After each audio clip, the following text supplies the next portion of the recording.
Alright, video vlog check everybody, Azrael here and we are back again for another vlog. This is just a warm-up vlog before I move to a lot of content na i-shoot, edit, and upload ko, no? Parang just a quick update what's going on.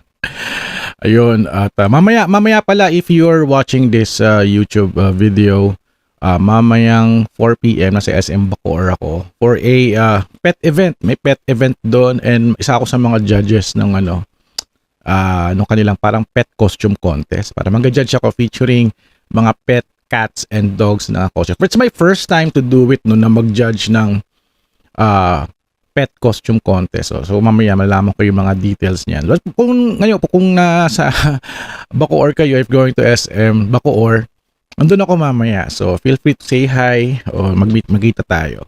So okay, meron akong handle sa aking microphone, no? Yung unang pailaw ko. Hindi ko alam para saan to dati. Parang lumubog na to eh. Pero at least naghanap kasi ako ng magandang handle if I'm going to use this microphone for interviews, for example. So mag-experiment tayo ng video. By the way, I'm shooting this video using my Xiaomi 13T smartphone from Xiaomi Philippines. And I have here wearing the Xiaomi Smart Band 9. Ayan, paano ba yun? Ay, umilaw. Ayan. So, kasi nakita ko yung mga videos ko, no? Nung kailan ba ako kahapon, umaga, nag-fan run ako ng Xiaomi Pop Run 2024, yung Philippines leg.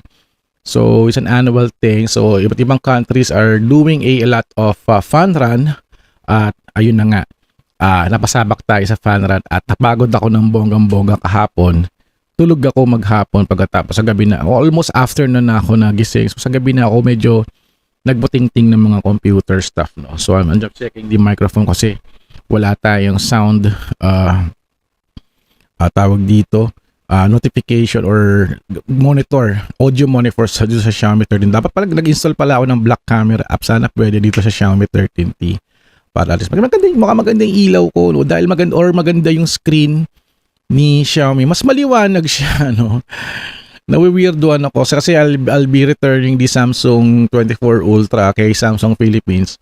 Tapos na yung aking paggamit at review. Kala ko mga soli ko siya ng next year na, no? So I guess na nga, say goodbye. But for vlogging, no, maybe I'm going to use this Xiaomi 13T. Yung nga lang hindi siya maganda sa zoom, but for vlogging maganda siya. Maganda yung camera. It's also sa Leica camera. Gusto ko na mag-shift dito for photography and video. Wala. Sasoli natin sa Samsung. But I still have the iPhone 11 which is also good for vlog. Yung nga lang medyo malit lang yung space niya. Baka gawan ko siya ng konting paraan. Bahina ko nga itong electric fan ko. Ayan. Baka marin. Hindi. Maingay pala yung aking air filter. Ayan, pinatay ko na. Ewan ko lang kung naririnig yung ingay, no? So, a lot of tech unboxing. Naku, sobrang dami. Natabunan na ako. Actually, natabunan na ako sobra. Dumagdag pa tong Smart Band 9 for my YouTube, no? So, yan, mamaya. Paalis na rin pala ako, no? Magpapagupit kasi ako ng buhok para mamaya sa judging. Kasi pasensya na itong aking pimple. Nakakainis, oh. Grabe, kitang-kita sa camera yung aking pimple. Takpan ko na lang siya ng microphone na ganito, no? Medyo bad, nagbe-breakout na naman yung aking skin. Maybe aking pang shave is very madumi na. Kailangan ko na siyang palitan. So, ayun, more vlogging style na ganitong setup, no? Para makagawa ko ng mga warm-up vlog before I do a series of content. Kakain ko lang, yatinga ako.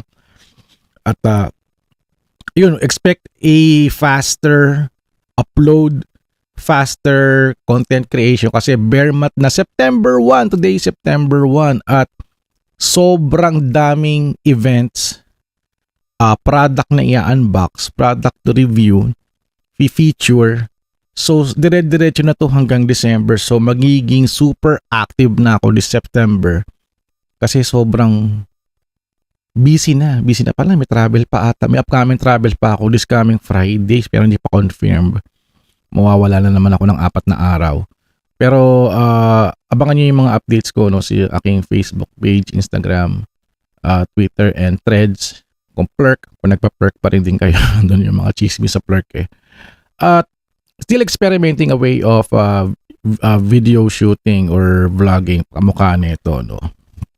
Naka-wired setup tayo. May microphone din pala akong nire-review, hindi ko pa siya nabubuksan. Baka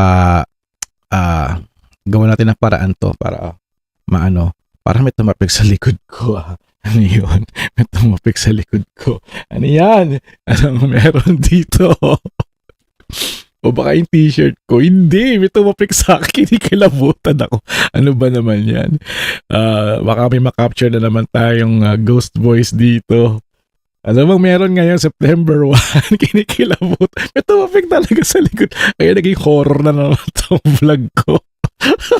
Okay, I'll end this video. Medyo na-distract ako, no? Baka sabihin na pinapaalis na kasi magpapagupit pa ako ng buhok ko. Kasi naman yung spirito yan. Maraming salamat for the reminder. So yun, I'll end my video vlog now. Just a quick update. Expect a lot of upload na kasi bibilisan ko na talaga siya. Kasi dati schedule ko na parang I'll just break the pattern, no? Parang upload na kagad ako. Pero yung scheduling post is still be there every 7 a.m.